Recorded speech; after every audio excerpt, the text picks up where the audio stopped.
So tired, but you know I can't stop now. Came way too far, won't throw in the towel. It ain't looking real good, but I won't give up. What's going on, guys? Happy Tuesday here in the backyard yet again. And I've got an exciting one here for you. Today we are talking about 5 players particularly that have major question marks, meaning they're in a situation where there's a ton of upside. Okay, I love the value, love the upside for some of these guys. Some of these guys are overpriced, but the situation is suspect to say the least. There's some major question marks.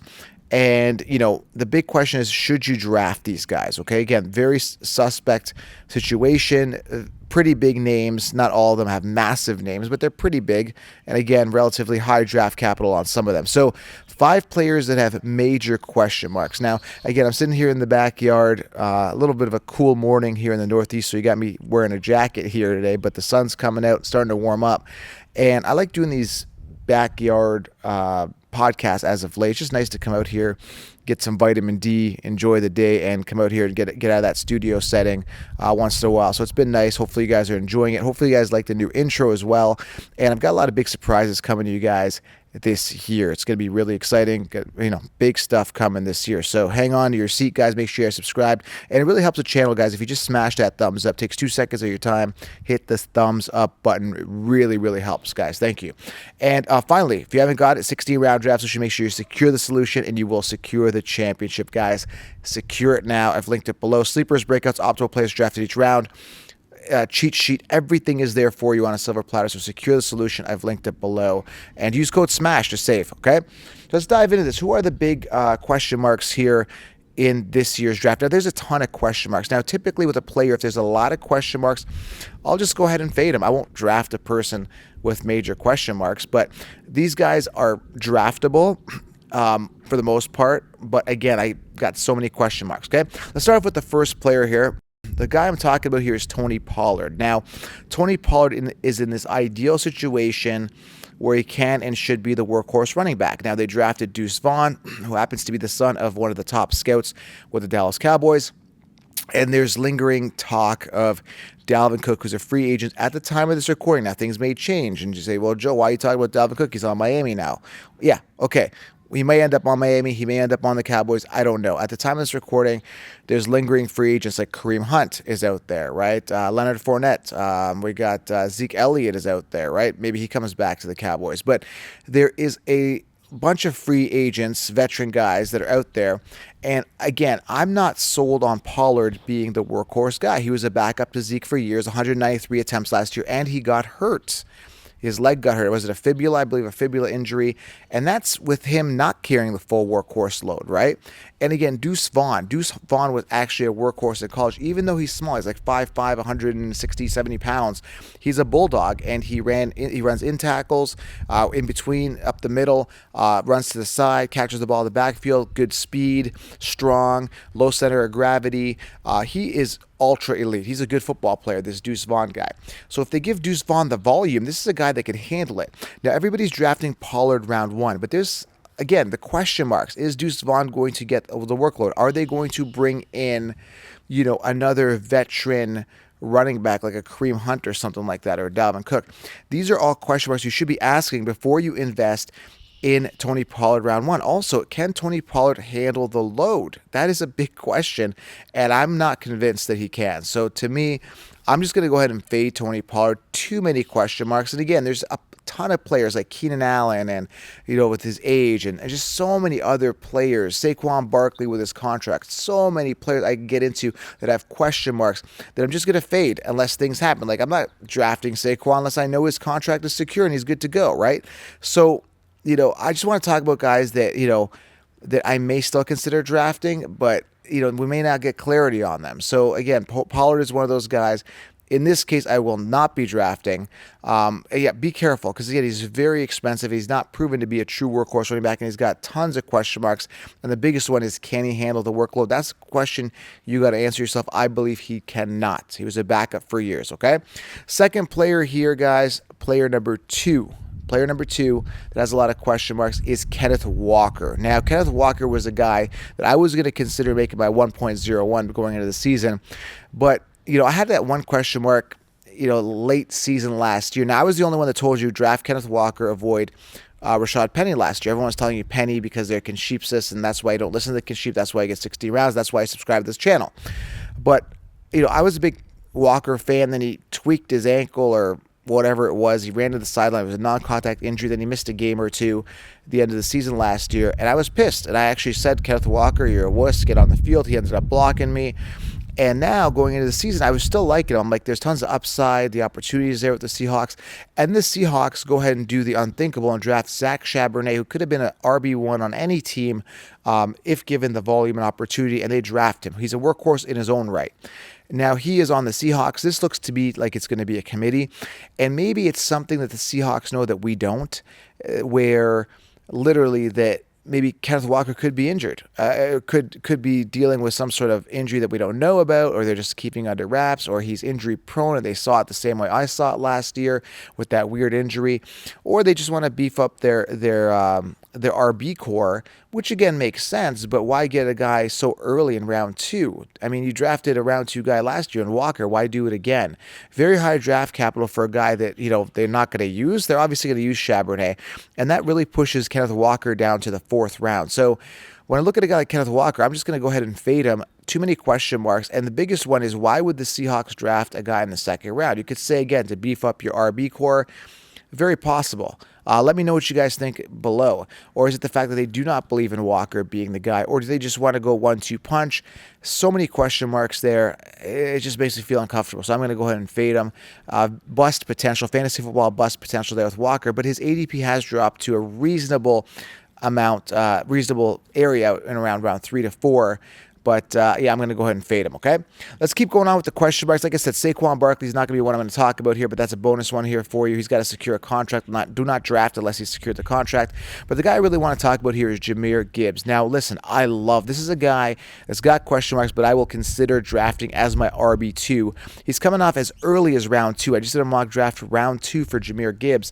I love the explosiveness, guys. I mean, this is the guy that the Lions wanted. He literally is a guy that they wanted DeAndre Swift to be.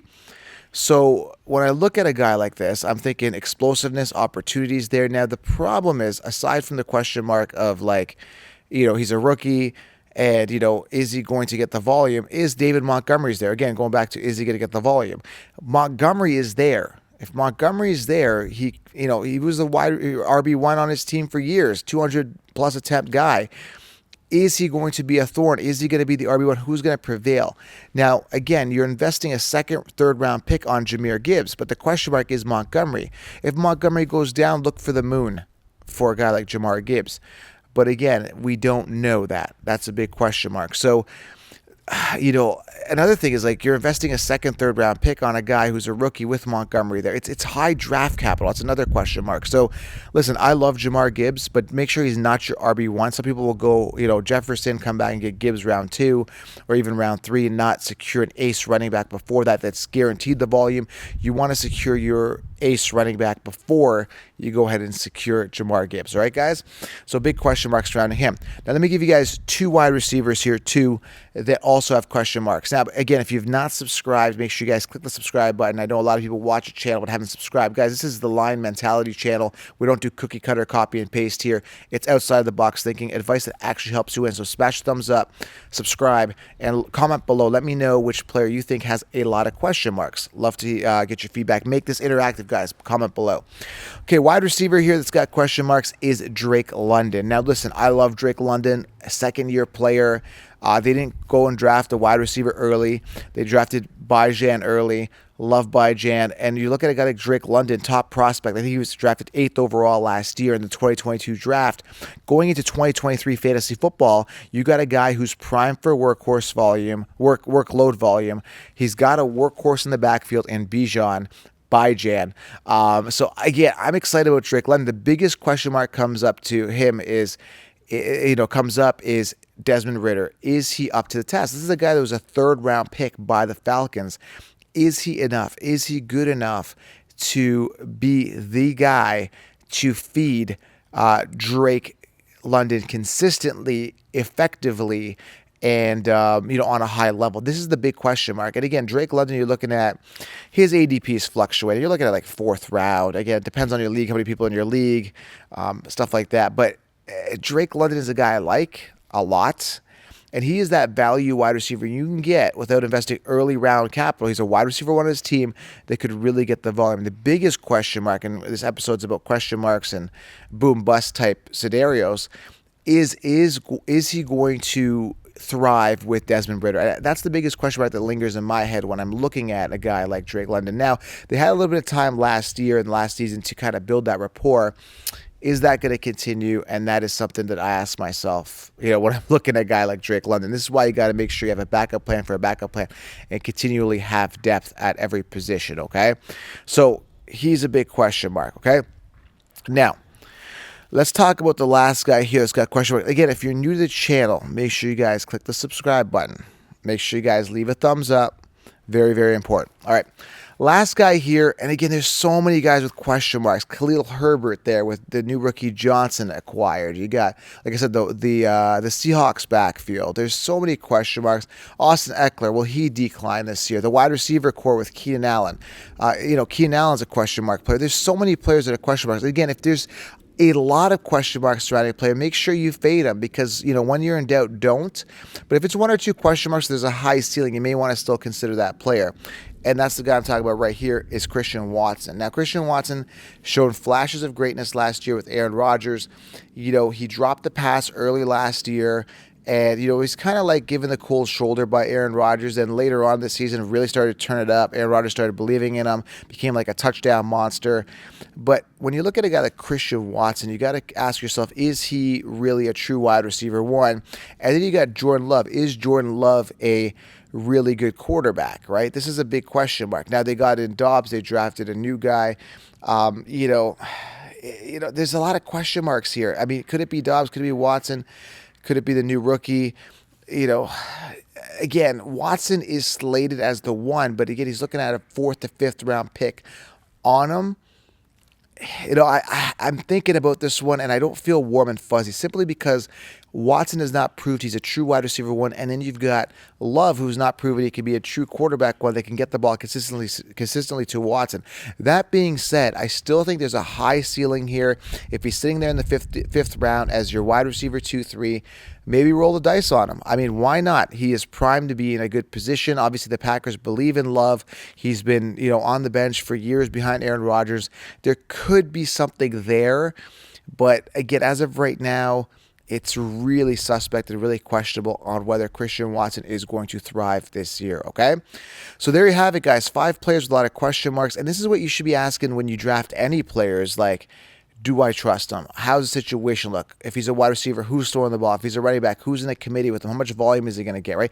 These are the questions that I ask myself every time I draft, and I've done all the homework for you, hand-picking the players that are in great positions to succeed, omitting the players that have major question marks and are positioned to actually go down this year and bust. So make sure you guys do secure the 60-round draft solution I've linked up below. Subscribe, thumbs up, Lion mentality, guys. I appreciate you guys being here.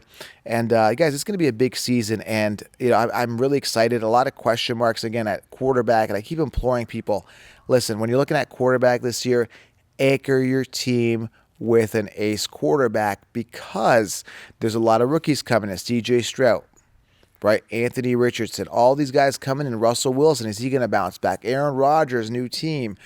Desmond Ridder coming in, right? Derek Carr, new team. Just so many question marks at quarterback. You want to anchor your team with a guy that's, solidified in his location. A Josh Allen, a Herbert, someone like that that's solidified. And again, I explain all this in the 60-round draft session. So if you're new to the channel, subscribe, thumbs up, and drop a player you have a lot of question marks about below. And I hope you guys enjoyed the show. More content coming to you daily. Appreciate you guys. Line up. I'm out.